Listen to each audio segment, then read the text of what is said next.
श्री मोक्ष मार्ग प्रकाश ग्रंथ से ત્રીજા અધિકારનો જે અંતિમ ટોપિક છે, મોક્ષ સુખ અને તેની પ્રાપ્તિનો ઉપાય, એમાં મોક્ષમાં સુખ છે એની સિદ્ધિ પંડિતજી અહીંયા આગમના માધ્યમથી અનેક પ્રકારના તર્ક અને યુક્તિ દ્વારા સિદ્ધ કરે છે.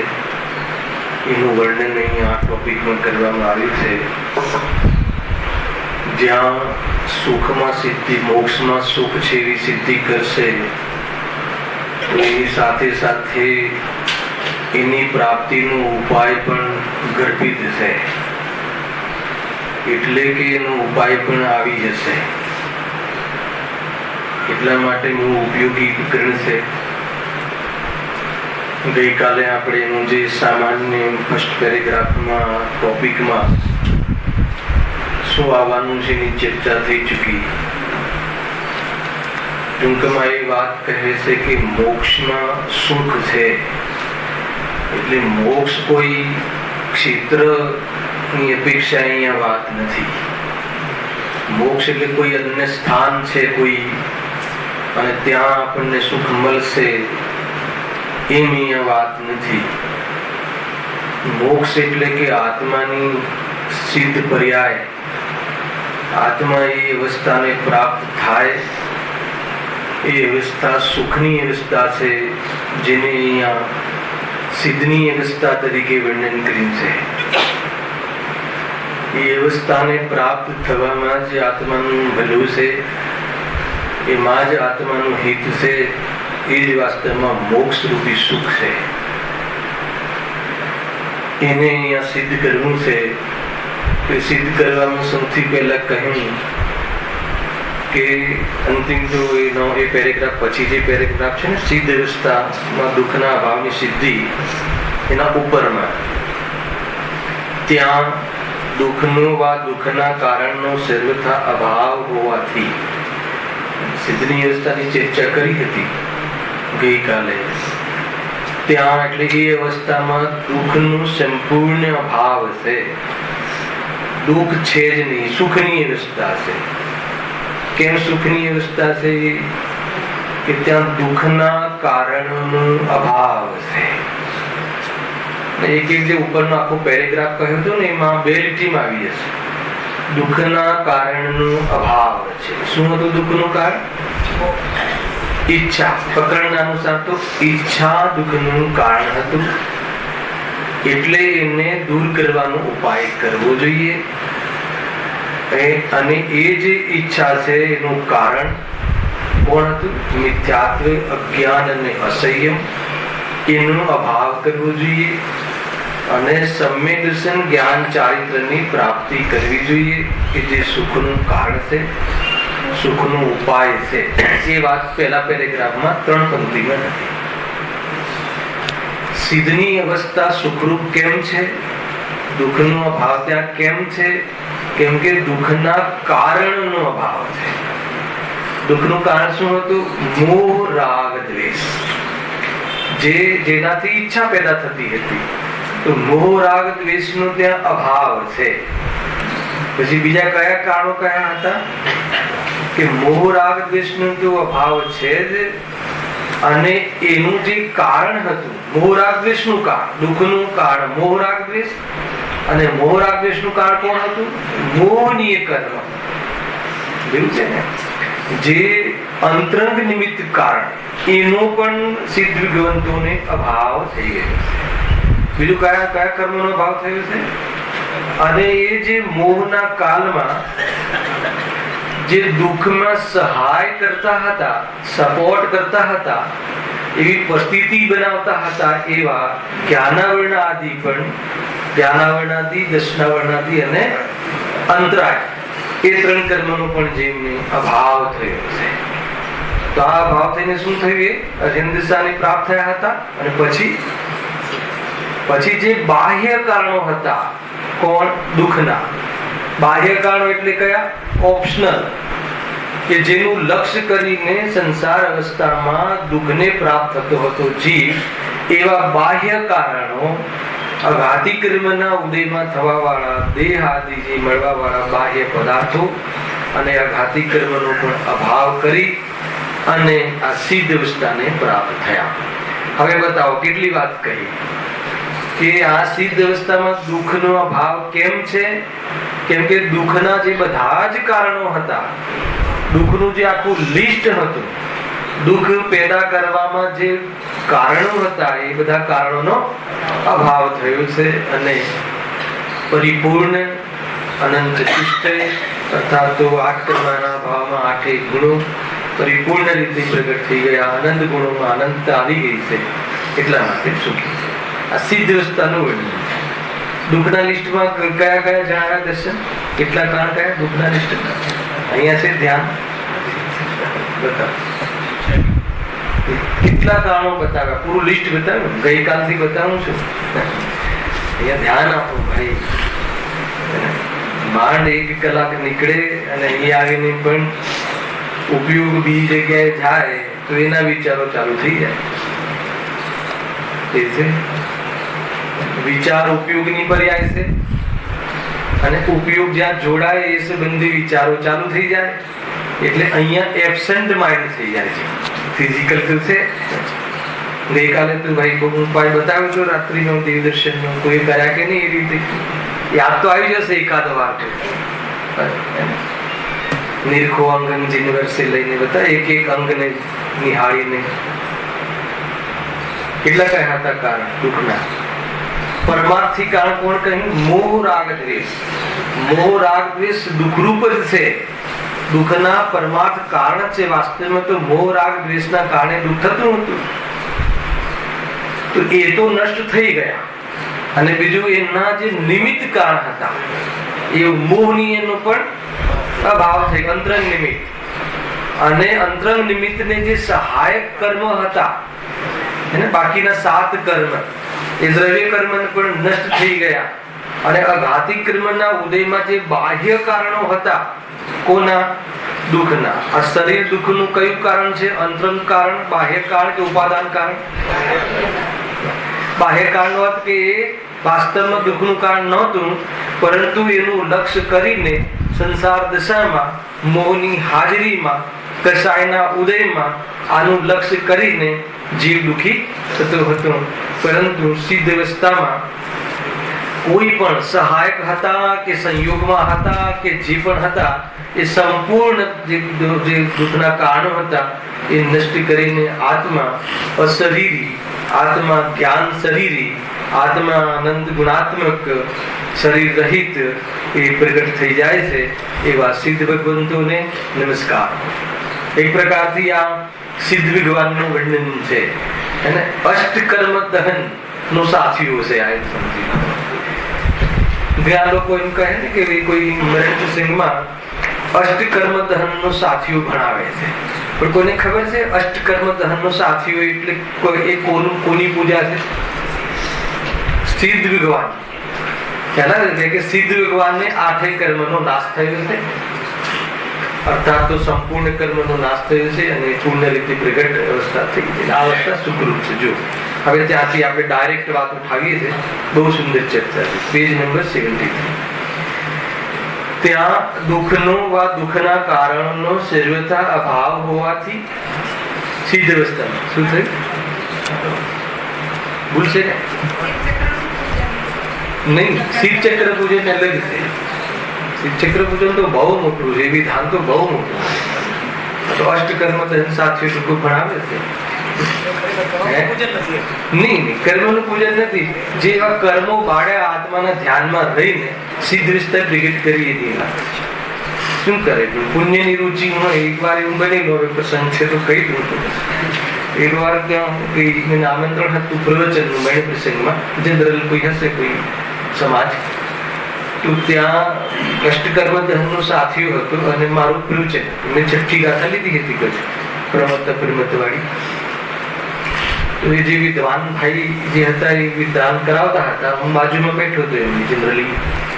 તો એ જયારે પેલું સાતાવેદની અને સાતાવેદની તો સાતાવેદની કર્મ દહેનાય અર્ઘમ નિરૂપામિતિ સ્વાહા, તો એમની જીભ નથી ઉપડતી. ખ્યાલ? 7.5 કર્મનું દહન તો એને બિંદાસ કરાવ્યું. અને સાતાવેદની કર્મના 2 વેદ, વેદની કર્મના 2 વેદ, એક સાતાવેદની અને અસાતાવેદની. તો બાકીના 7 કર્મ તો દહન કરવામાં કઈ પ્રોબ્લેમ નહીં, પણ વેદની કર્મમાં જે સાતાવેદની કર્મ છે ને એને નષ્ટ નહીં, એના માટે તો પૂજન કરીએ છીએ.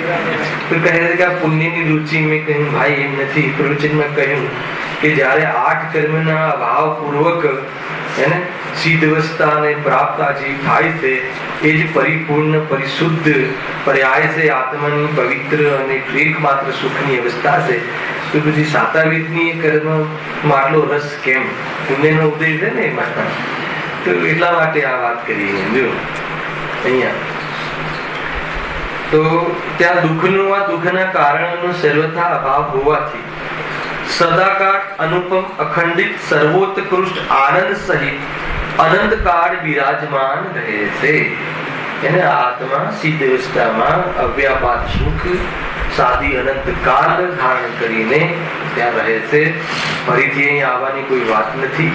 એટલે કાલે જ કહ્યું હતું કે ભાઈ મોક્ષમાં સુખ છે એની સિદ્ધિ પહેલા અહીંયા કરાવશે. મોક્ષ પામતા પહેલા મોક્ષમાં સુખ છે એનો નિર્ણય થવો જોઈએ. નહીં તો આપણને આ કહ્યું ને ત્યાં તો કોઈ નો એન્ટ્રી છે, ત્યાં કોઈ 2 વે નથી. કોઈને એમ થાય કે ચલો આ મોક્ષમાં શું છે પંડિતજી કહે છે અને ભૂલથી જતા રહ્યા મોક્ષમાં અને ત્યાં ન ફાવ્યું તો પછી પાછા આવવાનું કોઈ એકવાર ત્યાં પાછળથી પાછા આવવાની કોઈ પદ્ધતિ નથી ત્યાં. કે એના માટે કસાઈ જોઈએ, કસાઈ નષ્ટ થઈ ગઈ. અહીંયા સંસારમાં આવવા માટે, રહેવા માટે, અહીંયા રખડવા માટે શું જોઈએ? કસાઈ જોઈએ કે રૂપિયા જોઈએ? રૂપિયા હોય પણ કસાઈ ના હોય તો, અને ઘણા રૂપિયા હોય પણ ફરવા જવાનો ભાવ ના હોય તો. એટલે ફરવા જવાનો ભાવ જોઈએ, રૂપિયા નહીં. પણ ફરવા જવાનો ભાવ હોય ને રૂપિયા ના હોય તો ઘણી બધી સમસ્યાઓ સંસારમાં. અને કદાચ ફરવા જવાનો ભાવ એવો હોય ને રૂપિયા હોય તો સુખ મળી જાય. આપણે તો એનું અહીંયા ચર્ચા કરવી છે. કોઈ પણ વ્યક્તિ અત્યાર સુધી આજ સુધી જે પણ બહારમાં હિલ સ્ટેશન ઉપર કે જે ફરવા જાય છે તો એ શાના માટે જાય છે? સુખ માટે, એને ફ્રેશ થવા માટે. પણ કોઈ પણ વ્યક્તિ ફ્રેશ થઈને આવ્યો હોય તો બતાવો, કોઈ સુખી થઈને આવ્યો હોય. અને આજ સુધી એને દરેકને અનુભવ છે, ભલે ઘર ગમે એટલું નાનું હોય, નાની ઓરડી હોય, ત્યાં 5 સ્ટાર હોટલની બહુ મોટી સુવિધાજનક રૂમ હોય, તો પણ વ્યક્તિ ઘેર આવીને જ પછી અહીંયા ઘરે આવે એટલે શાંતિ થાય છે કે નહીં? ભલે બધી એની રૂમ નાની હોય, પૂરી સુવિધા ના હોય, તો પણ એનો અર્થ શું છે? એ ક્યાંય બહાર ના શાંતિ નથી. અને ખરેખર તો એ ઓરડીમાં પણ ક્યાં શાંતિ છે?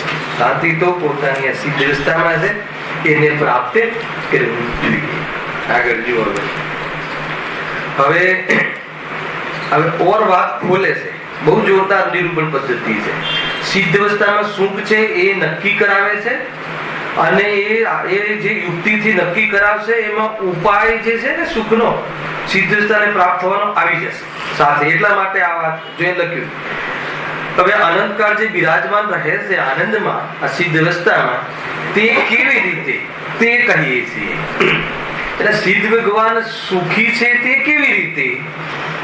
8 કર્મ એ દુઃખના કારણો, દુઃખના રિયલ કારણો, દુઃખના બાહ્ય કારણો, દુઃખના ઉપચાર કારણો, એ બધા કારણોને દૂર કર્યા તો એ દૂર કરીને સુખી થાય છે એ કેવી રીતે?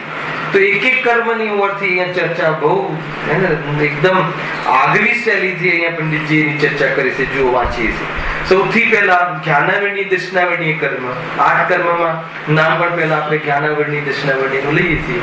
તો એ કર્મનો અહીંયા અભાવ એમને થયો છે, એટલા માટે એ કેવી રીતે સુખી છે એની ચર્ચા અહીંયા કરવામાં આવી છે. જો જ્ઞાનાવરણ દર્શનાવરણનો ક્ષયોક્ષમ થતા વા ઉદય થતા મોહ દ્વારા એક વિષયને દેખવા જાણવાની ઈચ્છા વડે મહાવ્યાકુળ થતો હતો. એ શું લખ્યું? મહાવ્યાકુળ થતો હતો. આ પાસ્ટ કહે છે. કોનું? સિદ્ધ ભગવાન. સિદ્ધ ભગવાનનો જીવ પહેલા સંસાર અવસ્થામાં શાનાથી વ્યાકુળ થતો હતો? જ્ઞાનાવરણીય દર્શનાવરણીયનો ક્ષયોક્ષમ થતા વા ઉદય થતા. 2 વાત કહી અહીંયા. જ્ઞાનાવરણી કર્મની પહેલા ચર્ચા કરી છે ને, એમનો અભાવ થઈ ગયો છે અને એમના ભાવમાં એમને અનંત સુખ પ્રગટ થયું છે. જ્ઞાનાવરણી દર્શનાવરણી કર્મનો જ્યારે અભાવ થાય છે ત્યારે અનંત સુખ પ્રગટ થાય છે અને એની હયાતીમાં પૂર્ણ સુખ પ્રગટ થાય છે. અને જ્ઞાનાવરણી દર્શનાવરણી જાય એટલે અનંત સુખ થઈ જાય છે અને અઘાધિક કર્મ થઈ જાય, અનો અભાવ થઈ જાય એટલે અવ્યાબાદ સુખ થઈ જાય. પહેલા 12મા ગુણસ્થાને પૂર્ણ સુખ, અરિહંત ને અનંત સુખ, સિદ્ધ ને અવ્યાબાદ સુખ. તો 3 પ્રકારના સુખ છે. સુખ તો એક જ પ્રકારનું છે. જે પૂર્ણ સુખમાં જે અનુભૂતિ છે એ જ સિદ્ધોને છે, એટલી જ હદની છે. પરંતુ સાથે જે અપૂર્ણતાનો ભાવ થઈ ગયો છે એટલે એ સુખને પણ અનંત સુખ નામ, બાકીના જે અલ્પ હતા જ્ઞાન આદિ એને પણ પૂર્ણતા પ્રાપ્ત થઈ જાય છે. એટલા માટે આ સિદ્ધ અવસ્થામાં પણ સુખના આ રીતે 3 પ્રકાર કહ્યા છે. જો સૌથી પહેલા જ્ઞાનાવરણ દર્શનાવરણનો ક્ષયોક્ષમ થતા અને ઉદય થતા. જ્ઞાનાવરણ દર્શનાવરણનો ક્ષયોક્ષમ થાય એટલે શું થાય છે? અલ્પ ઉગાડ થાય છે. એટલે લિમિટેડ જ્ઞાન ઉગડે છે. આજે આપણું જ્ઞાન છે જ્ઞાનાવરણી દર્શનાવરણી કર્મના ક્ષયોક્ષમથી થતું એ જ્ઞાનમાં 2 શબ્દ હું હંમેશા કહું છું. એક તો જે જ્ઞાનનો ઉગાડ થાય છે, એક તો લિમિટેડ છે અને અનેક લિમિટેશન વાળું છે. ખ્યાલ? લિમિટેડ અને લિમિટેશન, એમાં ઘણી બધી મર્યાદાઓ છે, એમાં ઘણી બધી કન્ડિશન છે. આપણું જે જ્ઞાન ઉઘડે છે, જે સ્વભાવ છે, એ સ્વભાવ બી એક તો કેટલું છે? લિમિટેડ છે, અલ્પ છે. બધા જ પદાર્થોનું જ્ઞાન થતું નથી. અને બીજું કેવું છે? કન્ડિશનલ છે. ઇન્દ્રિયોનું અવલંબન હોવું જોઈએ. કોઈ પદાર્થનો રંગ જાણવો હોય તો એ આંખની રેન્જમાં આવવું જોઈએ. આવવું જોઈએ. અને પછી એ સંબંધી જ્ઞાનાવરણી કર્મનો ક્ષયોક્ષમ હોવો જોઈએ. પછી પાછો એ આંખની રેન્જમાં, આંખના સન્નિકર્ષમાં તો આવે, સંપર્કમાં તો આવે, પણ પાછો ઉપયોગ ત્યાં હોવો જોઈએ. ત્યારે જઈને એ પદાર્થનો આપણને બોધ થાય છે, નહીં તો નહીં થાય. હવે હું તમને પૂછું કે આ લાકડીનો કયો કલર છે, ચીનભાઈ, ફટાફટ પૂછું, પણ તમારી આંખો અહીંયા છે, કાન પણ અહીંયા છે, પરંતુ તમારો ઉપયોગ બીજે ક્યાં છે? તો હું અહીંયા કહું કે હું ગાયક છું, એમ આત્મા ગાયક સ્વરૂપ છે, ચેતન સ્વરૂપ છે. કાન અહીંયા છે, તમે ફિઝિકલ અહીંયા છો, પણ ઉપયોગ બીજે છે, તો એ જ્ઞાન નથી થતું એ શબ્દનું. એટલું કન્ડિશનલ જ્ઞાન છે આપણું. એટલે શું એનો અર્થ શું? કે કેટલી સાવધાની રાખવી જોઈએ, એને ખોટા વિષયો ના આપી દેવા જોઈએ. રોજ કહીએ છીએ આપણે અનનેસેસરી, ફાજુલના, ફાલતુના, અનાવશ્યક, જે આત્મ કલ્યાણમાં નિમિત્ત નથી બનતા એવી ચીજો આ જ્ઞાનને ન સોંપી દેવી જોઈએ કે જે જ્ઞાન લાગી જાય. તો લિમિટેડ. અહીંયા તો બહુ બીજી વાત કરી છે. જો અહીંયા એમ કહે છે કે આપણું જે જ્ઞાન છે, જ્ઞાનાવરણીય સંસાર અવસ્થામાં જે ક્ષયોક્ષમ થાય છે, ઓછા પદાર્થોનું જ્ઞાન થાય છે, લિમિટેડ પદાર્થોનું જ્ઞાન થાય છે, બરાબર? અને મોહનો ઉદય છે. એટલે શું થાય છે? જાણવાની ઈચ્છા થાય છે. મોહના ઉદયમાં જે જ્ઞાનનો ઉઘાડ થયો છે એને લઈને પદાર્થોને જાણવાની ઈચ્છા થાય. જાણવાનો ઉઘાડ જેટલો થયો એને લઈને શું થાય છે? પણ કેમ? મોહના ઉદયના કારણે એ જ્ઞાનમાં અહીંયા શું હશે, ત્યાં શું હશે, આ કેવું હશે, આમાં શું કહ્યું છે, એવી જાણવાની મોહના કારણે ઈચ્છા થાય છે. પછી બીજું શું બતાવ્યું? જ્ઞાનાવર્ણ્ય દર્શનાવર્ણ્ય કર્મનો ઉદય થાય છે. ઉદય થાય છે એટલે ઘણા પદાર્થોનું જ્ઞાન થતું નથી. ક્ષયોક્ષમ થાય છે ત્યાં થોડાક પદાર્થોનું જ્ઞાન થાય છે, અને જેટલો ઉદય છે એટલે ઘણા પદાર્થોનું જ્ઞાન અર્થાત સર્વ પદાર્થોનું જ્ઞાન થતું નથી. અને મોહના ઉદયમાં સર્વ પદાર્થોને જાણવાની ઈચ્છા થાય છે. ખ્યાલ? જાણવાની ઈચ્છા તો સર્વ પદાર્થોની છે, અને ક્ષમતા એને એ પ્રમાણેની નથી બધા પદાર્થોની. તો પછી આગળ શું લખ્યું? એનું ફળ શું આવે છે? મોહ દ્વારા એક એક વિષયને દેખવા જાણવાની ઈચ્છા વડે મહાવ્યાકુળ થતો હતો. કોણ? આ સિદ્ધ ભગવાનનો જીવ પહેલા મહાવ્યાકુળ થતો હતો. પણ હવે શું થયું? પરંતુ હવે મોહના અભાવથી ઈચ્છાનો પણ અભાવ થયો, જેથી દુઃખનો પણ અભાવ થયો. આ કયા સ્ટેજમાં આવ્યો એ જીવ? કયા સ્ટેજમાં આવ્યો? ક્યાંથી ચોથું? 12મું લીધું હતું ને ગઈકાલે. આ ઉપરનો પેરેગ્રાફનો વિશેષ ભાવ કરે છે અહીંયા. એમને શું થયું? પરંતુ હવે મોહના અભાવથી એટલે મોહનીય કર્મના અભાવથી ઈચ્છાનો પણ અભાવ થયો, જેથી દુઃખનો પણ અભાવ થયો.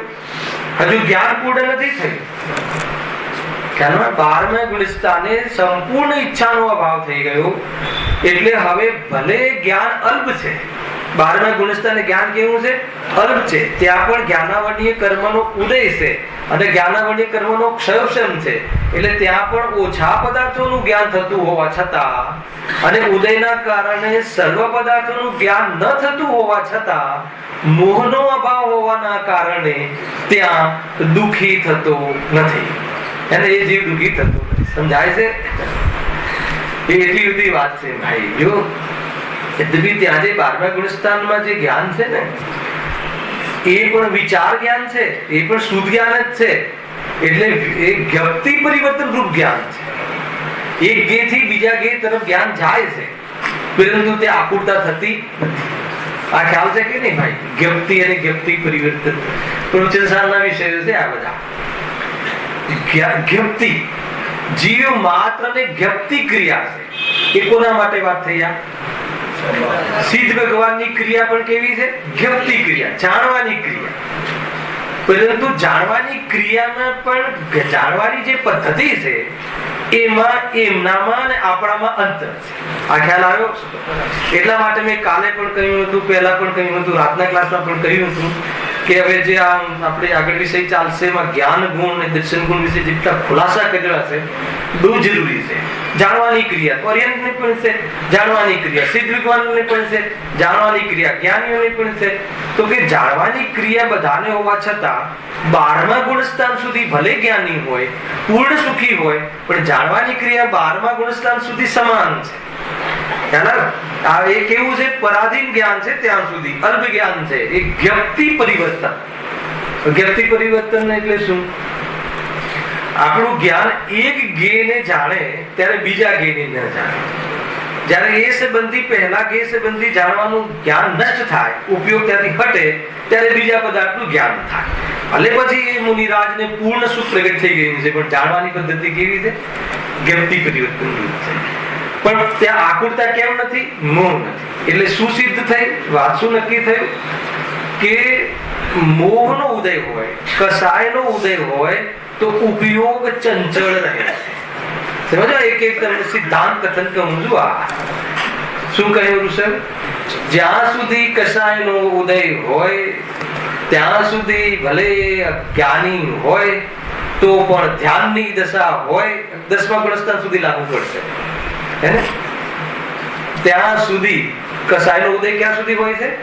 10મા ગુણસ્થાન સુધી. પછી કસાયનો ઉદય નથી હોતો, મોહરાગ્રસ્ત નથી હોતા. એમ તો જ્યાં સુધી કસાયનો ઉદય હોય ત્યાં સુધી ઉપયોગ ચંચળતાને પ્રાપ્ત થાય છે. ભલે પછી ધ્યાનની દશા. બહુ ભારે વાત કરી. ધ્યાનની દશા કઈ છે? એ કઈ દશા છે કે જ્યાં ધ્યાન હોવા છતાં મોહનો ઉદય છે અથવા કસાયનો ઉદય છે અને ઉપયોગ ચંચળ છે. બતાવશે? પ્રશ્ન કરું ફરીથી કે એવી જ્ઞાની ધર્માત્માને એવી કઈ ધ્યાનની દશા છે, કયા સ્ટેજમાં આ પ્રકરણ આવે છે કે એમાં ધ્યાનમાં હોય છે, કસાયનો ઉદય પણ હોય છે અને એટલી ઉપયોગની ચંચળતા પણ હોય છે. અબુદ્ધિપૂર્વક નો કસાયનો ઉદય હોય. હવે બતાવો છઠ્ઠું ક્યાંથી? છઠ્ઠામાં તો બુદ્ધિ મુખ્ય રૂપથી શ્રેણી સાતમામાં બી આવે, પરંતુ જયારે શ્રેણી ચડે છે શુદ્ધોપયોગ અરિહંત બનવાના પૂર્વમાં ક્ષપક શ્રેણી જે આદિ ચડે છે, તો ક્ષપક શ્રેણીમાં શું મધ્ય મુનિરાજ ઉપયોગ એમનો શુદ્ધોપયોગ હોય છે, લીન હોય છે, કોઈને ભણાવતા નથી કે કોઈ તત્વનો વિચાર નથી. સાંભળો, પૂરી વાત સાંભળો પછી કે ઉપયોગ કેવો હોય છે? શુદ્ધોપયોગ હોય છે. હવે એ વખતે કસાય છે કે નહીં? એ વખતે સ્વંજનન કસાયનો મંદ ઉદય છે. મંદ ઉદય હોવાના કારણે ઉપયોગ ભલે ત્યાં નથી લાગેલો. આ વાત મેં કઈ વાર કહી છે કે ઉપયોગમાં કસાય ન હોય તો કસાયનો અભાવ છે એમ ન સમજવું. હાલ તમારો ઉપયોગ, હાલ તમારો જ્ઞાનનો વ્યવસાય, હાલ તમારો ક્રોધમાં વેપાર કરી રહ્યો છે, તો તમને ક્રોધ કસાયનો અભાવ છે? તો ક્રોધ કસાયની પ્રવૃત્તિ છે તમારે? હાલ પ્રવૃત્તિ નથી છતાં કસાય છે. પરિણામમાં નથી વેપાર તો પણ કસાય છે. સમજમાં આવે છે કોઈ વાત? આ બધા સિદ્ધાંતો ભણવા પડશે ને તો ભ્રમ થઈ જશે આ જીવને. ઘણા જીવને પાસ્ટમાં તત્વના અભ્યાસ પછી પાસ્ટમાં જે ક્રોધ આવતો હતો એવો તીવ્ર નથી આવતો, તો તરત જ કહે હવે અમને ક્રોધ નથી આવતો. હવે અમને ક્રોધ નથી આવતો. ક્રોધનો અભાવ ક્યારે થાય છે? નવમા ગુણસ્થાનમાં ક્રોધનો અભાવ થાય છે. ક્રોધ, માન, માયા અને સ્થૂલ લોભનો અભાવ નવમા ગુણસ્થાનમાં અને નવ કષાયનો અભાવ થાય. અને 10મા ગુણસ્થાનમાં સૂક્ષ્મ લોભનો અભાવ થાય. તમને એમ લાગશે કે આ ગુણસ્થાનનું પ્રકરણ ભણવું જરૂરી છે. બહુ સુંદર પ્રકરણ છે. ગુણસ્થાન સમજ્યા વગર ઘણી વસ્તુનું ક્લેરિટી નહીં થાય. કેમ કે સમયસાર યદ્યપી એ કરનાર યોગનો વિષય છે, પણ સમયસારમાં પહેલા જ આવે છે કે આત્મા ગુણસ્થાન અતીત છે. હવે ગુણસ્થાન અતીત છે તો પહેલા ગુણસ્થાન શું છે તો બતાવ, પછી ગુણસ્થાનથી રહિત છે. બહુ જરૂરી છે ભાઈ. વાત શું ચાલતી હતી કે કસાય નથી એને પ્રવૃત્તિમાં. તેની જે ધ્યાનની અવસ્થામાં મુનિરાજ જયારે ચડે છે, શુદ્ધોપયોગ હોય છે, એ વખતે કોઈ પ્રવૃત્તિ નથી દેખાતી કશાયની, અને એ વખતે પરિણામમાં પણ નથી એ તરફનો, છતાં અબુદ્ધિપૂર્વકનો કસાય જે ચાલી રહ્યો છે એમના પકડમાં પણ નથી આવતો. એટલે અબુદ્ધિપૂર્વક એમના જ્ઞાનમાં પણ નથી આવતો કે કઈ કસાય ચાલી રહી છે. એવી એટલી જાતિની મંદ હોય છે, પરંતુ ત્યાં એમાં પણ ઉપયોગ ચંચલ છે. કેમ ચંચલ છે ખબર છે? ત્યાં કયું ધ્યાન છે ઋષભભાઈ? ત્યાં કયું ધ્યાન છે? શુક્લ ધ્યાન. 7મા ગુણસ્થાન સુધી ધર્મ ધ્યાન હોય છે. 7મા ગુણસ્થાનમાં મુનિરાજોને ધર્મ ધ્યાન હોય છે, હે ને? 6ઠ્ઠા ગુણસ્થાનમાં ધર્મ ધ્યાન પણ હોય છે, આર્થ ધ્યાન પણ હોય છે, રૌદ્ર ધ્યાન પણ હોય છે, અને જે સમય દ્રષ્ટિની પણ 3 ધ્યાન હોય છે, અને મિથ્યા દ્રષ્ટિને આર્થ રૌદ્ર ધ્યાન હોય છે. ધ્યાન કે ધર્મ ધ્યાન નથી હોતું. મિથ્યા દ્રષ્ટિ પ્રવચન કરતો હોય ત્યારે પણ અગર મિથ્યા દ્રષ્ટિ છે તો એને આર્થ રૌદ્ર ધ્યાન છે. હવે મારે એ બાજુ ખોલવું નથી. ધ્યાનનું પ્રકરણ છે, યાદ કરાવજો કે બધા ક્લાસોમાં આપણે ધ્યાનનું પ્રકરણ ભણવાનું બાકી છે. ખુલી જશે અંદરના કપાટ. એટલી જોરદાર ચર્ચાઓ છે. પછી એમાં પિંડસ્થ ધ્યાન ને આ ધ્યાન ને તે ધ્યાન ને એ બધું શું છે, અને ધર્મ ધ્યાન ને શું છે, અલગ ચર્ચા છે. હાલ એની વાત આપણે નથી કરવી. અહીંયા કઈ વાત ચાલે છે? શુક્લ ધ્યાન. મારે એ વાત બતાવી છે કે શુક્લ ધ્યાનનો જે પહેલો પાયો જ્યારે આ શ્રેણીમાં ચડે છે ત્યારે સ્ટાર્ટ થઈ જાય છે. જીતુભાઈ સમજજો, તમે આ વાત પકડી લો. હે આઠમાંથી. શ્રેણી જયારે ચડે છે આઠમાંથી ત્યારે શુક્લ ધ્યાનનો પહેલો પાયો ચાલુ થઈ ગયા છે. પહેલા ધ્યાનનું નામ શું છે? પૃથક્ત્વ વિતર્ક વિચાર જ્ઞાન, વિચાર ધ્યાન. હવે એનો અર્થ ખ્યાલ છે? મારે કંઈક બતાવવું છે આમાં. જ્યારે મુનિરાજ શુદ્ધોપયુગમાં હોય છે, શુક્લ ધ્યાનમાં હોય છે, એ વખતે કષાયો બળી રહી છે, કષાય ભસ્મ થઈ રહી છે, કર્મ પરમાણુ રજ રીતે વિખરી રહ્યા છે.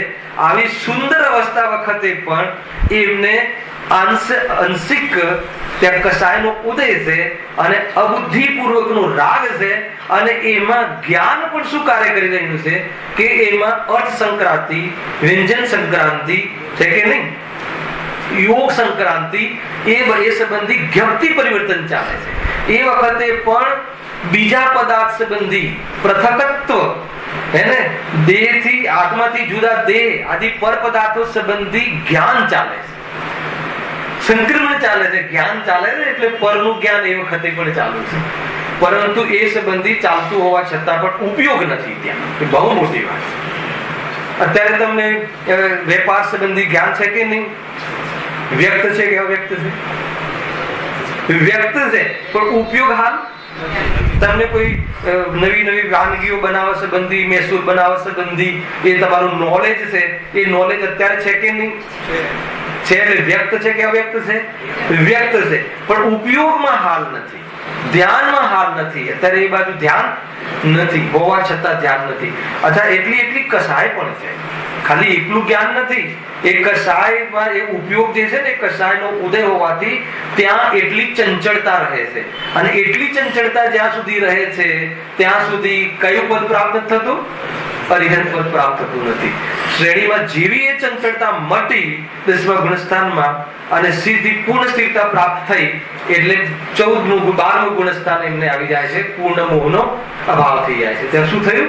પૂર્ણ સુખી થઈ ગયા. આ ખ્યાલ આવે? પકડ જીતુભાઈ પકડમાં આવે કે ના આવે? ભાઈ સમજવા ટ્રાય કરજો. નહીં તો એટલું સમજજો કે આ ચર્ચાઓ, આના ખુલાસા બંધ આપણે આગળ કરવાની છે. અને એટલી તમે કમસે કમ ધ્યાન રાખજો. એટલે આ બહુ સરસ વિષય છે અને આ વિષય ખબર પડે તો આપણને કોઈ પણ કશાયની મનતા ગમે એટલી આવી જાય કે ગમે એટલા જ્ઞાનનો ઉઘાડ થઈ જાય તો અહંકાર કરવા જેવું નથી. અને મુનિરાજને શ્રેણીમાં સાંભળજો. હજુ એક બીજું પ્રમેય બતાવું તમને કે ભલે 7મા ગુણસ્થાન સુધી મુનિરાજ અંગૂઠા છાપ હોય અને એમને કોઈ પણ જ્ઞાન વિશેષ ઉઘાડ ના હોય શાસ્ત્રોનો. આત્મજ્ઞાની તો છે, મહાન છે, પૂજ્ય છે, પરંતુ શાસ્ત્રોનો બહુ ઉઘાડ ના હોય. પણ તું જ્યાં સપક્ષણી ચડવાનું ચાલુ કરે છે, ધવલામાં છે આ, તો ત્યાં એમને દ્વાદશાંગ હે ને 12 અંગનું જ્ઞાન ખુલી જાય. તો કયો પ્રયત્ન કર્યો? કશાય જેમ જેમ ડાઉન થાય છે રાજભાઈ, એટલે જ્ઞાનનો ઉઘાડ વધવાનું બાહ્ય કારણ બી કોણ છે? નિમિત્ત કારણ બી કશાય મંદ થાય. લોકમાં પણ જે કશાયો મંદ થાય છે ને તો જ્ઞાનનો ઉઘાડ વધે છે. આજે ડોક્ટરનું, એન્જિનિયરિંગનું જે ભણે છે જે લોકો, સાંભળજો, એનું લોજિક બતાવવાનું છું. તો એ લોકોને આટલો જ્ઞાનનો ઉઘાડ થાય છે તો ત્યાં પણ આ નિયમ લાગુ પડે. એ લોકોને જે બાહ્ય બીજી પ્રવૃત્તિઓ હોય છે ને, એ બીજી પ્રવૃત્તિઓમાં રસ નથી હોતો. તમે જોઈ લેજો, એ જીવો જે રિયલમાં છે, ખાલી એડમિશન લઈ લે બાપાના પૈસાના જોર પર, અને એની વાત નથી. તો એ જે જ્ઞાન ખુલે છે ને એ સંબંધી કોઈ બી પદાર્થનું જ્ઞાન તમારે લૌકિક જ્ઞાનના ઉઘાડમાં પણ, અગર ઉઘાડ થવામાં પણ બીજી બાજુના રસ તમારા ઓછા હોય તો એ સંબંધી જ્ઞાન ખુલે. એટલે એ રીતે જેમ જેમ કશાય મંદ થાય છે એમ જેમ જ્ઞાન ખુલે છે. તો એ લેવલની કશાયની મનતા 8મા ગુણસ્થાનથી શ્રેણીમાં થાય છે મુનિરાજને કે દ્વાદશાંગનું જ્ઞાન ખુલી જાય. બરાબર? હવે વિચાર કરો, જેના શુદ્ધ જ્ઞાનની પરિપૂર્ણતા થઈ ગઈ હોય, પરંતુ પણ આચાર્ય અથવા તો કેવલ જ્ઞાની એમ કહે છે કે એ વખતે પણ ભલે જ્ઞાન પરિપૂર્ણ શુદ્ધ જ્ઞાન રીતે શુદ્ધ જ્ઞાનની પરિપૂર્ણતા થઈ ગઈ હોય, કશાયની એટલી મંદતા છે કે અંદરમાં એ ખબર બી નથી પડતી કે કઈ કશાય છે કે હજુ ઉપયોગ ચંચળ છે. એટલો એ લેવલનો ચંચળ છે કે જેના કારણે મોહનો અભાવ થઈને પૂર્ણ સુખ પ્રગટ થવા દેતો નથી. પણ જ્યાં એટલી ચંચળતા પણ 10મા ગુણસ્થાનનો અંત આવે છે, એ તો બહારની વાત અને મુનિરાજનો ઉપયોગ અર્થાત પુરુષાર્થને જબરજસ્ત પામે છે, તો એ જે સૂક્ષ્મ અંશ છે લોભનો, એ શું થઈ જાય છે? ખરી જાય છે, નષ્ટ થઈ જાય છે. અને પૂર્ણ મોહનો અભાવ થઈ અને મોહનીય કર્મનો પણ અભાવ થઈને શું પ્રાપ્ત થાય છે? પૂર્ણ સ્થિરતાને પ્રાપ્ત થાય છે. ત્યાં પણ જ્ઞાન કેવું હોય છે? અલ્પ જ્ઞાન હોય છે. અહીંયા સુધી 12મું ગુણસ્થાન આવે. હવે આગળ વાંચું છું. ખ્યાલ આવ્યો કે ના આવ્યો પ્રભુભાઈ? પેલું ભારે લાગતું? હા, 12મામાં બીજો પાયો ચાલુ થઈ જાય. 12મા ગુણસ્થાનમાં એકત્વ, વિતર્ક, અવિચાર જ્ઞાન. અવિચાર શબ્દ નાખ્યો તો ત્યાં અવિચાર એટલે વિચાર એમ નહીં. જો વિચાર છે ને શુદ્ધ જ્ઞાન ની પર્યાય છે. કેવલ જ્ઞાનમાં વિચાર ના હોય, કેવલ જ્ઞાનમાં વિચાર રહિત પરિપૂર્ણ જ્ઞાન પ્રગટ થઈ જાય. આપણે વિચાર કરવો પડે. હું તમને કહું કેટલા વાગ્યા, તો તમારે પહેલા તો વિચાર કરવો પડે ઘડિયાળ ક્યાં છે, કે કેટલા, 12 મોટો કાંટો ક્યાં છે, નાનો કાંટો ક્યાં છે. આટલું બધું વિચાર કરો ત્યારે તો જ્ઞાન થાય. ત્યાં વિચારની વાત નથી, પણ ત્યાં અવિચાર, એકત્વ, વિતર્ક, અવિચાર કહે. અવિચાર એટલે શું ખબર છે? ત્યાં એક જ પદાર્થ સંબંધી જ્ઞાન ચાલે. ત્યાં એ પ્રકારની સંક્રાંતિ નથી થતી એક પદાર્થથી બીજા પદાર્થ પર નહીં, એક જ પદાર્થ. અને એક પદાર્થમાં પણ તમને સાંભળશો તો બહુ ભારે પડશે. એક પદાર્થમાં પણ ખાલી આત્મા એવું નહીં, પર ચાલી તો પર ઉપર, ત્યાં બી પર સંબંધી જ્ઞાન ચાલુ રહે છે. તો પર સંબંધી જ્ઞાનમાં કોઈ દોષ નથી. શુક્લ ધ્યાનનો બીજો પાયો તમે અભ્યાસ કરો તો જે સ્વપર પ્રકાશકમાં માત્ર સ્વને જ જાણે છે, પરને નથી જાણતું, એ વાતમાં એની ભૂલ નીકળી જશે.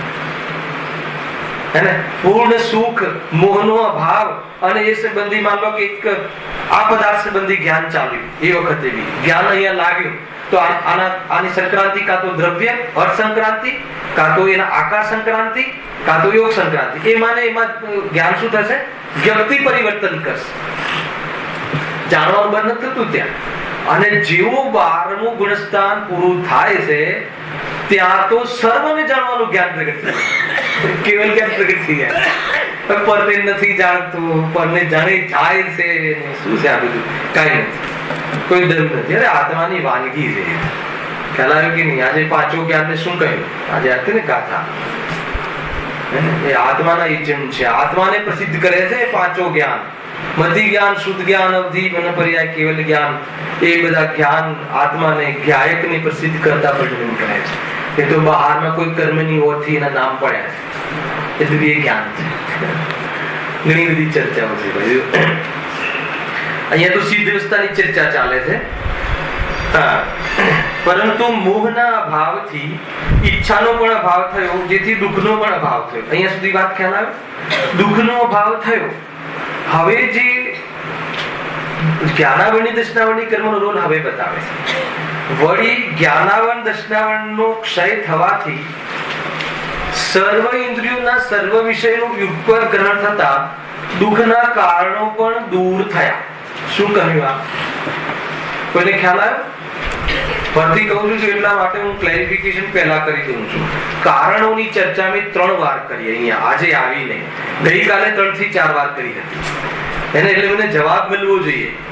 પહેલામાં શું કહ્યું કે મુનિરાજને મોહનો અભાવ થઈ ગયો એટલે દુઃખનો અભાવ થઈ ગયો. બરાબર છે? એટલે એ કયા કાળના અભાવની વાત કરી? ભાવ કર્મ અને મોહનીય કર્મ, 2 કર્મની વાત થઈ. આત્માના તરફથી મોહ રાગ દ્વેષ એટલે આત્માના ખોટા ભાવનો અભાવ થયો અને એના નિમિત્ત કારણ મોહનીય કર્મનો અભાવ થયો. એટલે ત્યાં તો એ દુઃખના કારણનો અભાવ થયો. જ્યાં એ દુઃખના કારણનો અભાવ થયો, પૂર્ણ સુખ પ્રગટ થયું 12મા ગુણસ્થાનમાં. અને પછી તરત શું થયું? જ્ઞાનાવરણીય દર્શનાવરણીયનો ક્ષય થવાથી સર્વ ઇન્દ્રિયોના સર્વ વિષયોનું યુગપદ ગ્રહણ થતા દુઃખના કારણો પણ દૂર થયા. આ દુઃખનું કયું કારણ? જો પહેલા કહ્યું હતું કે મોહ રાગ દ્વેષ એ દુઃખનું પરમાર્થ કારણ, પછી મોહની અંતરંગ નિમિત્ત, અને આ જ્ઞાનાવરણીય કયું? બાહ્ય નિમિત્ત નહીં, સહાયક નિમિત્ત કારણ. અંતરંગ જ છે, દ્રવ્ય કર્મ અંતરંગ જ છે, પરંતુ એ મોહનીય ને સહાયક. હે ને? જ્યારે જ્ઞાનાવરણીય કર્મનો ઉદય હતો ત્યારે ઓછું જાણવું થતું અથવા જ્ઞાનનો ઉઘાડ થતો હતો. એમાં મોહના ઉદયમાં જાણવાની ઈચ્છા થતી હતી અને જ્ઞાનાવર્ણીય કર્મનો ઉદય થતો હતો. ત્યારે ઘણા પદાર્થોનું જ્ઞાન થતું નહોતું અને મોહમાં બધા પદાર્થોને જાણવાની ઈચ્છા થતી હતી. ખ્યાલ આવે કે નહીં? ઈચ્છા થતી હતી એટલે જીવ ઘણો વ્યાકુળ થતો હતો. એટલે સૌથી પહેલા એને શું કામ કર્યું? સ્વરૂપમાં લીન થઈને મોહનો અભાવ થઈ ગયો. અને જ્યાં મોહનો અભાવ થયો ત્યાં જે જ્ઞાનાવર્ણીય કર્મના ઉદયમાં થોડા ઘણા પદાર્થોનું જ્ઞાન નહોતું થતું એવી પરિસ્થિતિ ઊભી થતી હતી. જીવને દુઃખમાં એવી સ્થિતિ બનતી હતી. એ સ્થિતિ પણ અહીંયા ન રહી. એટલે એને મોહનીય કર્મને જે સપોર્ટ કરતું હતું એ જ્ઞાનાવર્ણીય કર્મનો પણ અભાવ થઈને કેવલ જ્ઞાન પ્રગટ થઈ ગયું. જોરદાર વસ્તુ છે ભાઈ. એ લખ્યું ને, સર્વ ઇન્દ્રિયોના સર્વ વિષયોનું વિપદગ્રહણ થતા દુઃખના કારણો દૂર થયા. હે ને? જો આમાં શું બને છે કે જ્યારે જે સંસાર અવસ્થામાં હતું, છદ્મસ્ત હતું, ત્યારે બે વાત બનતી હતી. એક તો સર્વ પદાર્થોને જાણવાની ઈચ્છા થતી હતી. થાય છે કે બધું જાણી લો, આના મનમાં શું છે, આના મનમાં શું છે, આના મનમાં શું છે, મારા માટે શું જાણે, શું વિચારે, બધું જાણવાની ઈચ્છા. સર્વને જાણવાની ઈચ્છા હતી અને સર્વને જાણવાની ક્ષમતા નહોતી. બે બાજુ વીક પડતો હતો જીવ. ઈચ્છા તો સર્વને જાણવાની અને સર્વને જાણવાનું સામર્થ્ય નહોતું. પર્યાયમાં ત્રિકાલ ભલે શક્તિ હોય પણ પર્યાયમાં સામર્થ્ય નહોતું. હવે બંને વસ્તુઓ ઇમ્પ્રુવ થઈ ગઈ અથવા બદલાઈ ગઈ. હવે શું થયું? સર્વને જાણવાની ઈચ્છા મટી ગઈ અને સાથે સર્વને જાણવાનું સામર્થ્ય પ્રગટ થઈ ગયું. પછી દુઃખી કેમ હોય? થોડુંક જાણતો હોય, ન જાણતો હોય અને મોહ હોય તો દુઃખી થાય. પરંતુ સિદ્ધ ભગવાનને મોહનો તો સંપૂર્ણ અભાવ થઈ ગયો અને જે અપૂર્ણ જ્ઞાન હતું એમાં નિમિત્ત જ્ઞાનાવર્ણીય કર્મ હતું એનો અભાવ થઈ ગયો. જ્ઞાન પૂર્ણ પ્રગટ થઈ ગયું. એટલે એ જીવને દુઃખનું કોઈ કારણ રહ્યું નહીં. દુઃખના કોઈ કારણ રહ્યા કે ન રહ્યા. તો એ રીતે છે. આ બે વસ્તુ ઇમ્પ્રુવ થઈ ગઈ. હવેશાની ચિંતા. હવે ઈચ્છા જ નથી પહેલા તો, અને ઈચ્છા નથી પણ જાણવું થઈ જાય છે. ગજબ છે ભાઈ. ઘણી વખત મને આ કેવલ જ્ઞાન સંબંધી એવો વિચાર આવે કે જ્યારે આપણે જાણવાની ઈચ્છા હોય છે ત્યારે કેવલ જ્ઞાન હોતું નથી. પહેલા બહુ મતલબ કે કેવલ જ્ઞાનની સંબંધમાં બહુ આપણને ઈચ્છા આવે. હવે કેમ જાણવાની ઈચ્છા થાય છે? બહુ આ જીવનું અંદરમાં એવી જાતિની દૃષ્ટિ હોય છે એને કે આ શું મારા વિશે શું માને છે ને આ નથી ને બહુ. એ વખતે કેવલ જ્ઞાન થતું નથી. અને જ્યાં એ જાણવાની ઈચ્છા ઘટી જાય છે તો કેવલ જ્ઞાન પ્રગટ થઈ જાય. કેવું શરૂ છે અને કેવલ જ્ઞાન પ્રગટ થઈ જાય છે તો એના પરથી એક વિચાર આવ્યો મને રાજભાઈ કે શું કામનું કેવલ જ્ઞાન? કોઈને કેવલ જ્ઞાનની બહુ ઈચ્છા થતી હોય તો કેવલ જ્ઞાન શું કામ? અરે ભગવાનનું જે કેવલ જ્ઞાન છે ને, કેવલ જ્ઞાન એ આપણા આત્મ કલ્યાણમાં નિમિત્ત નથી બનતું. ભગવાનની જે દિવ્ય ધ્વનિ છે એ દિવ્ય ધ્વનિ આપણા કલ્યાણમાં આત્માના હિતમાં નિમિત્ત રહે. અને એ તો ગંધર્વદેવની પણ વાણી છે. આચાર્ય કુંકુમદેવના વાણીની નિમિત્તથી પણ થઈ શકે છે અને ભૂદેવજીની વાણીની નિમિત્તથી પણ આત્મકલ્યાણ થઈ શકે છે. એટલે આપણે આત્મકલ્યાણ કરવા માટે કોઈના કેવલ જ્ઞાનની રાહ જોવાની જરૂર નથી. આવે છે કે નહીં? જો કેવલ જ્ઞાન એ ત્યારે પ્રગટ થાય છે કે જ્યારે જરૂર નથી. પહેલા તો એટલે કેવલ જ્ઞાન આપણા કોઈ કામનું રહ્યું નહીં. અને કેવલ જ્ઞાન જેને પ્રગટ થઈ ગયું છે એનું કેવલ જ્ઞાન આપણા આત્મકલ્યાણમાં નિમિત્ત નથી બનતું. એટલે ત્યાં પણ કેવલ જ્ઞાનની જરૂર નથી. બહુ ઊંચી વાત છે ભાઈ આ. એટલે જ્ઞાનીનું જે સમ્યક દર્શન છે એ આપણા આત્મહિતમાં નિમિત્ત નથી બનતું. શું કેવું થાય છે?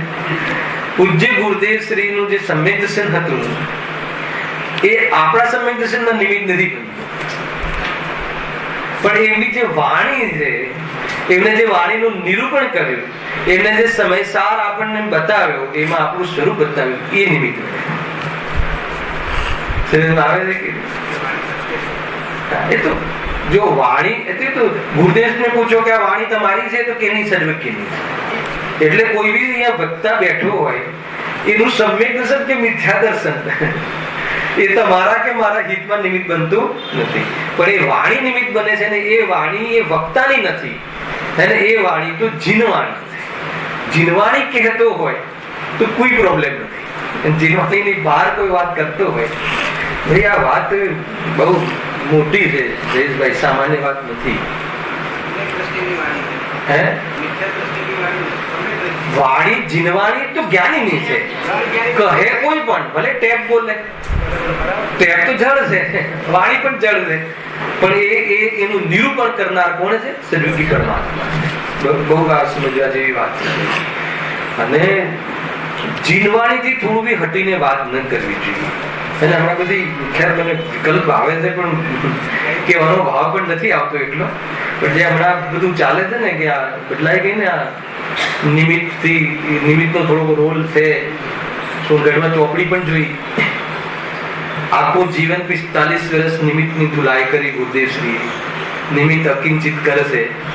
હવે નવું છાપવાની શું જરૂર પડી કે નહીં? નિમિત્તનો થોડો ઘણો પર રોલ છે, સમજમાં આવે છે કે નહીં? અને એવી બુક છપાઈ ગઈ આખી જીનાગમની વિરુદ્ધમાં, ગુરુદેવશ્રીની વિરુદ્ધમાં થઈ ગઈ વાત આખી. ખ્યાલ આ તો વિકલ્પ આવે એટલે કહું છું કે ટૂંકમાં કોઈ આ સામાન્ય જનતાની વાત નથી, પરંતુ કઈ જીનવાણી વાંચવી એનો વિવેક રહે એટલે કહું છું. ભાઈ આ 11 ભાગ છે સમયસારના, પ્રવચન સુધાના, સમયસાર સિદ્ધિના, એનાથી જોડાઈને ચાલો, ક્યાંય નહીં ભટકો. નહીં તો ભટકવાના બહુ ચાન્સ છે. બહુ શ્રુતની વાણી છે. ગુરુદેવશ્રીની વાસ્તવમાં શ્રુતના ધણી હતા. એ એક ના ખુલાસા થાય એ બતાવું છે મારે. એટલે બતાવવાનો ભાવ આવ્યો કે એટલો વિવેક જરૂર રાખો કે શું વાંચ્યું. કે વસ્તુ આગળ વાંચીએ. ક્યાં આવ્યા હતા? જો આ છે ને કષાયનો ઉપયોગ ચંચળ થઈ જાય, ભમી જાય, ક્યાંય જતો રહે. ખેર આપણું પ્રયોજન એ હતું કે શું વાંચવું એનો આપણને વિવેક હોવો જોઈએ. ક્યાં આવ્યા? વળી જ્ઞાનાવરણ દૃષ્ટાવરણનો ક્ષય થવાથી સર્વ ઇન્દ્રિયોના સર્વ વિષયોનું યુગપદ ગ્રહણ થતા દુઃખના કારણો પણ દૂર થયા. કેટલી બધી વાત કહી કે જો જ્યારે ક્ષરક્ષમ જ્ઞાન હોય છે, સાંભળજો આજનું વિચક્ષણ બુદ્ધિ પંડિત ટોડરમલજીનું, કે જ્યારે ઇન્દ્રિય જ્ઞાન હતું, જ્યારે આપણે ક્ષરક્ષમ જ્ઞાન હતું, જ્યારે આપણને અલ્પ જ્ઞાન હતું, અથવા સિદ્ધ ભગવાનને જ્યારે અલ્પ જ્ઞાન હતું, અને સંસાર અવસ્થામાં એક ઇન્દ્રિયોના વિષયને જાણવાની ઈચ્છા થતી, તો એમને એ જ મેથડથી આગળ વાત વધારી.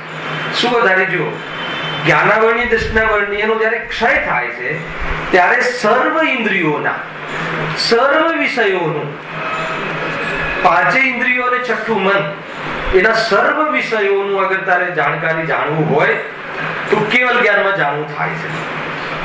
યુગપદ ગ્રહણ થયું કોણે? કેવલ જ્ઞાનમાં સિદ્ધ ભગવાનને. એથી દુઃખના કારણો પણ દૂર થયા. પાંચે ઇન્દ્રિયના વિષયો, ઇન્દ્રિયોથી નહીં, પાંચે ઇન્દ્રિયના સર્વ વિષયો, છઠ્ઠા મનના સર્વ વિષયો પાછા યુગપદ. અને આપણને કેવી રીતે થતું હતું? જ્યારે રસ જાણીએ ત્યારે રૂપ ના જણાય, જ્યારે રૂપ જાણીએ ત્યારે રસ ના જણાય. જ્યારે અહીંયા ઉપયોગ હોય ત્યારે અત્યારે ઘેર શું થાય છે એ ન જણાય. ભંગ પડે ને એક સમયે કોઈ બી એક ઇન્દ્રિયના વિષયનું જ્ઞાન થાય છે, પાંચે ઇન્દ્રિયના વિષયનું યુગપદ જ્ઞાન થતું નથી. કયું? આપણા અલ્પ જ્ઞાનમાં.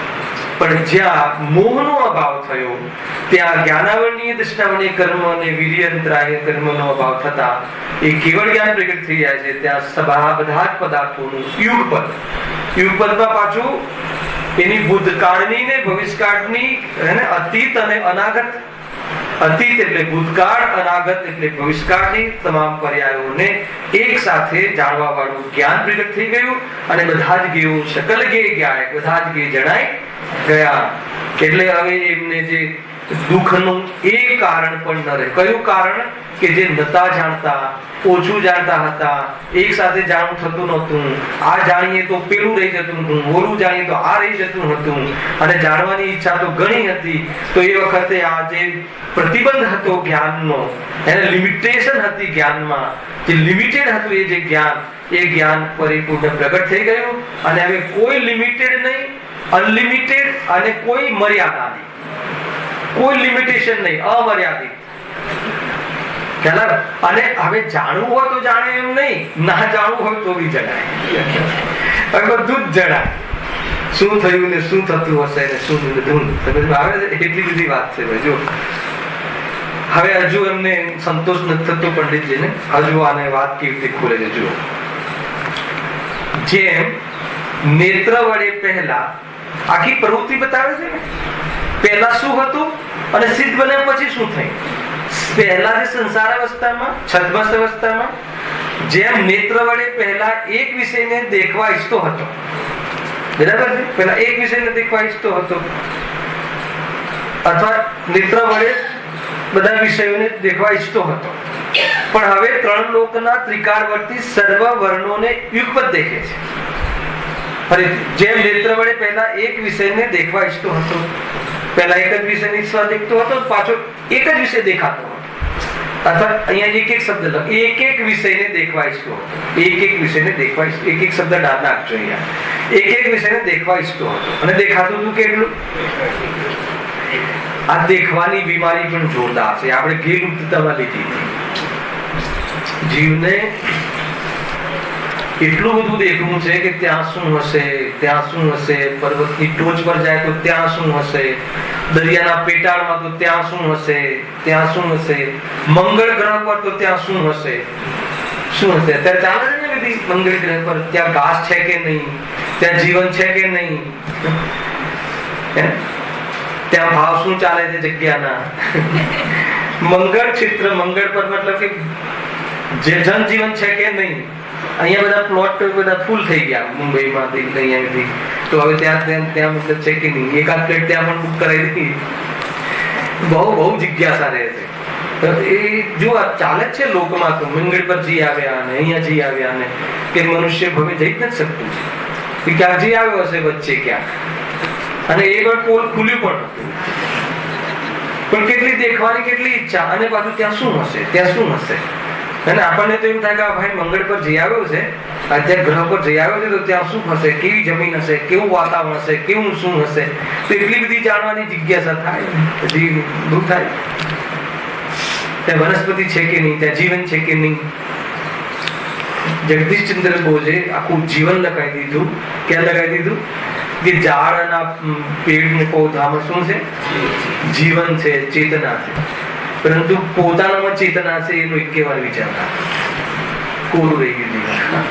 અને એ વાત તો આપણા જૈન ધર્મના પાના પર છે. સપ્રતિષ્ઠિત વનસ્પતિને, અપ્રતિષ્ઠિત વનસ્પતિને, કેટલા જીવને એકદમ, એના માટે સમય બગાડવાની જરૂર નથી. ભગવાને કહ્યું એ માની લેવાનું, પણ પ્રયોજનભૂત બાબતમાં ભગવાને કહ્યું એ પોતાનામાં અજમાવીને પરીક્ષા કરીને ઉતારવું. ચલાવે કે નહીં ભાઈ. આ બધા સાતમા અધિકારના વિષયો છે. જીન આજ્ઞા અનુસાર માની એને કર્મ કરવું, અને એ પણ વાસ્તવમાં આત્માથી લક્ષણ નથી. જીન આજ્ઞા અનુસાર પરીક્ષા કરીને, યુક્તિ દ્વારા એને નિર્ણય કરીને વાસ્તવમાં એનું ગ્રહણ કરવું જોઈએ. એ બધા ત્યાં અભ્યાવાસી ને બધા પ્રકરણમાં આવશે. સાતમું જયારે અધિકાર આવશે ત્યાંથી શું કહે છે જો. હા, પણ હવે ત્રણ લોકના ત્રિકાળવર્તી સર્વ વર્ણોને જ્યારે શું હતું, ચક્ષુ ઇન્દ્ર, પાંચ ઇન્દ્રિયના માધ્યમથી જાણું થતું હતું ને, જેમ નેત્ર વડે પહેલા એક એક વિષયને દેખવા ઈચ્છતો હતો, પણ હવે શું થઈ ગયું. અચ્છા, એક એક વિષયને દેખવા ઈચ્છતો હતો, પણ જણાતું નતું, ક્લિયર નતું, સ્પષ્ટ નતું, એ બધું પ્રોબ્લેમ હતા ને. પણ હવે ત્રણ લોકના ત્રિકાળવર્તી સર્વ પદાર્થોના વર્ણોને, સર્વ પદાર્થના રંગને, એના પછીની પર્યાય કઈ થવાની છે, આ શરીર કાળું કે ક્યારે પડશે ને ક્યારે થશે ને કેવું થશે ને બધું જ જણાય. યુગપદ દેખે છે, કોઈ દેખ્યા વિનાનો રહ્યો નથી કે જેને દેખવાની ઈચ્છા થાય. કેવું રીઝન આપે છે. દેખવાનું બાકી રહે તો દેખવાની ઈચ્છા થાય ને, આ જ્ઞાનની ઓરથી. પણ પહેલા તો દેખવાની ઈચ્છા જ નથી રહી એટલે દેખવાનું થયું છે. શું કહ્યું? દેખવાની ઈચ્છા મટી ગઈ તો સર્વ પદાર્થોને દેખવાનું જ્ઞાન ખુલી ગયું. અને અહીંયા આ બાજુથી ચર્ચા કરે છે તો સર્વ પદાર્થો જ્યારે દેખાય છે તો પછી ઈચ્છા ક્યાંથી રહી? એટલે હવે ઈચ્છા પ્રગટ થવાના પણ ચાન્સ નથી. કેમ? કેમ કે બધું દેખાય છે. એવી રીતે એ જ પ્રમાણે સ્પર્શન આદિ ઇન્દ્રિયો વડે એક એક વિષયને ગ્રહણ કરવા ઈચ્છતો હતો. પહેલા સંસાર અવસ્થામાં બાકીની ઇન્દ્રિયના વિષયને પણ જાણવા ઈચ્છતો હતો. પરંતુ હવે ત્રણ લોકના ત્રિકાલવર્તી સર્વ સ્પર્શ રસ ગંધ શબ્દાદિક વિષયોને એકપદ ગ્રહણ કરવા લાગ્યો. કોઈ ગ્રહણ કર્યા વિનાનો રહ્યો નથી કે જેને ગ્રહણ કરવાની ઈચ્છા ઉપજે. હવે ઈચ્છા પ્રગટ કેમ નહીં થાય? પહેલા તો જો આપણને છે ને પ્રતિબંધ હોય ને કોઈ બી ચીજનો, તો એમાં જાણવા એ બધી વિશેષ જગ્યા છે. પણ હવે પ્રતિબંધ રહ્યો જ નહીં, બધું જણાઈ ગયું. સત્ય જાણવાની વાત છે, ઉલટું સુલટું નહીં લેતા. કોઈ પણ જાતનું અહીંયા હવે એમને લિમિટેશન હોય અને જાણવાની ઈચ્છા બહુ હોય તો દુઃખી થાય. પણ હવે લિમિટેશન જ ના રહી, બધું જણાઈ ગયું, બધું જણાઈ રહ્યું છે એટલે હવે એમને કોઈ પણ જાતની ઈચ્છા હવે પેદા જ નહીં થાય. હવે એ ક્યારે પણ દુઃખી થવાના નથી. કોની વાત ચાલે છે આ? કોણ પ્રગટ કરી શકે? એ સિદ્ધ અવસ્થા કયા દ્રવ્યની કયા ગુણની કઈ પર્યાય છે? સિદ્ધ અવસ્થા આત્મદ્રવ્યની બધા જ ગુણોની શુદ્ધ પરિપૂર્ણ અવસ્થા છે. આ તો થયું આગમ. અને હું પણ આત્મા છું. મારામાં પણ અનંત ગુણો આજે પરિશુદ્ધ ત્રિકાલ શુદ્ધ છે. અને એના એ ગુણોની આવી શુદ્ધ પર્યાય પ્રગટ કરવાનો ઉપાય કરવો જોઈએ. કેમ? એક જ આ એવી અવસ્થા છે વિશ્વમાં કે જે પરિપૂર્ણ સુખની અવસ્થા છે. એ સિવાય અન્ય કોઈ અવસ્થા, અજ્ઞાન અવસ્થાની વાત છે, સુખની અવસ્થા છે નહીં, અથવા સુખનું કારણ છે નહીં, અથવા સુખરૂપ છે નહીં. એટલા માટે સુખી થવું હોય તો આ અવસ્થાને પ્રાપ્ત કરવું જોઈએ. એનો ઉપાય, આ અવસ્થા પ્રાપ્ત કરવું હોય તો શું કરવું જોઈએ? એનો ઉપાય કરવો જોઈએ. અને આનો ઉપાય કરવા શું કરવું જોઈએ? પુણ્ય કરવું જોઈએ, પૈસા કમાવા જોઈએ, સારું ભોજન કરવું જોઈએ, નોકરી સારી નથી. તો પછી આ ઉપાય કેમ કરીએ? આપણે ઉપાય તો ઉલટા કરીએ છીએ અને ઈચ્છીએ છીએ સુખ. ક્યાંથી મળશે? ઉપાય ખોટા કરીએ છીએ કે નહીં? એટલા માટે આ રીતે આ પંડિતજી અહીંયા પૂરી તાકાતથી આ વાત મૂકી છે. ભાઈ ખરેખર એકાંતની વાત છે, આ સમ્યક એકાંતની વાત છે. હે ને? સુખી થવું હોય તો શાનાથી થવાય છે? સિદ્ધ અવસ્થા જ સુખરૂપ છે. સિદ્ધ અવસ્થામાં જીવ સુખી થાય છે.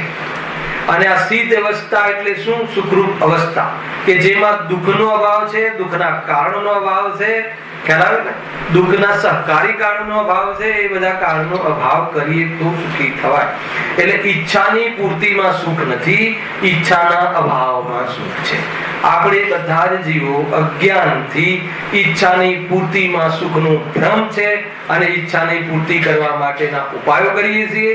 અને એટલા માટે સુખ આપણને દૂર દૂર સુધી પણ નહીં, સુખી થવું અસંભવ છે. શું વાત કરું છું? કોના માટે? જે આ અજ્ઞાન રાખે એના માટે. અને સુખી થવું તો શું કરવાનું? આ અજ્ઞાન. ભાઈ આ સીધી વાત છે કે સુખી થવું હોય તો કોઈ સારું બિઝનેસ જોઈએ, કે એમાં સારું ચાલવું જોઈએ, કે વેલ સેટ જોઈએ.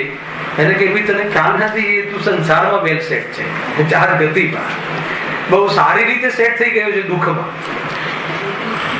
એવું યાદ આવવું જોઈએ.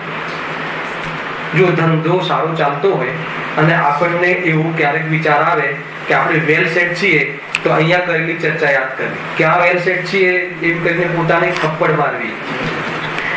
પોતાને થપ્પડ મારવી એટલે પોતાને જ્ઞાન દ્વારા મોહને તિરસ્કાર કરવો, જ્ઞાન દ્વારા મોહનો ત્યાગ કરવો, અથવા એવી માન્યતાને ચેલેન્જ આપવી. જ્ઞાન ક્યાંથી સુખી હોય? આ ઘણા પૈસા મળ્યા તો કઈ આકુરતા છે, હોવાથી તો મને કામે લગાડી દીધો. કોને કહેવું? આ મોહને. કોના મોહને? પોતાના મોહને કે પત્નીના મોહને? પણ પત્ની માટે તો કરવું જોઈએ કુટુંબ પ્રતિબંધ, સૌથી મોટું આ જીવનું પરેશાની. કોઈ પણ જીવને તમે કહો ચલો આવવું છે શિબિરમાં, તો સૌથી પહેલા શું વાત નીકળશે? નહીં, દીકરાની પરીક્ષા છે, કુટુંબથી બંધાયેલો છે, એટલું બંધાયેલો છે ને પાસ કરાવવાને ડોક્ટર બનાવવા. આત્મા માટે કે આત્મા માટે કોઈ જગ્યાએ તારો કોઈ મતલબ કોઈ તારો અધિકાર જે છે એને જતાવવાનું કોઈ કાર્ય કરતું જ નથી, કે એના તરફ કોઈ આપણું દાયિત્વ બનતું નથી આત્મા પ્રત્યે. તમે જોઈ લેજો કાંઈ ગણું. ચલો આપણે બધા મુનિ દશા ગ્રહણ કરીએ કે હજુ વાર છે, ઘણું બધું કામ બાકી છે, અને તમે અત્યારથી ક્યાં જંગલમાં લઈ જવાની વાત કરો છો? કુટુંબ પ્રતિબંધ. એ કોઈ કુટુંબ બાંધતો નથી. દીકરાઓ કહેતા નથી કે ભાઈ તમે મારું ધ્યાન રાખો, અને કે તો એ રાખી શકતો નથી, અને રાખી શકતો નથી, રાખવાની જરૂર નથી. ગઈકાલે આવ્યું હતું ને દેવદર્શનની વિધિમાં પરિપૂર્ણ છે, અને એ બહારની વ્યવસ્થા કર્મને આધીન છે. વસ્તુ વ્યવસ્થા ને વસ્તુ સ્વરૂપનું બરાબર ધ્યાન રાખે. વસ્તુ વ્યવસ્થાથી વૈરાગ્ય આવે છે ને વસ્તુ સ્વરૂપને જાણવાથી વિતરાગ આવે છે. કેટલા કલાક અહીંયા રહેવું ને કેટલા દિવસો આમાં રહેવાનું છે, એની બધી વ્યવસ્થા કર્મને આધીન છે. તું ચિંતા છોડી દે, વૈરાગ લાવી દે, અને ભલે અહીંયાથી જતો રહે તો કઈ નષ્ટ નથી થઈ જતો. અહીંયા આવ્યો તો નવો પેદા થતો નથી. એ વસ્તુ સ્વરૂપને જાણી લે તો વિતરાગી થઈ જશે. અને આ બધા સિદ્ધાંત બોધ છે, એ પ્રમાણે નિર્ણય કરવો. સહજાનંદ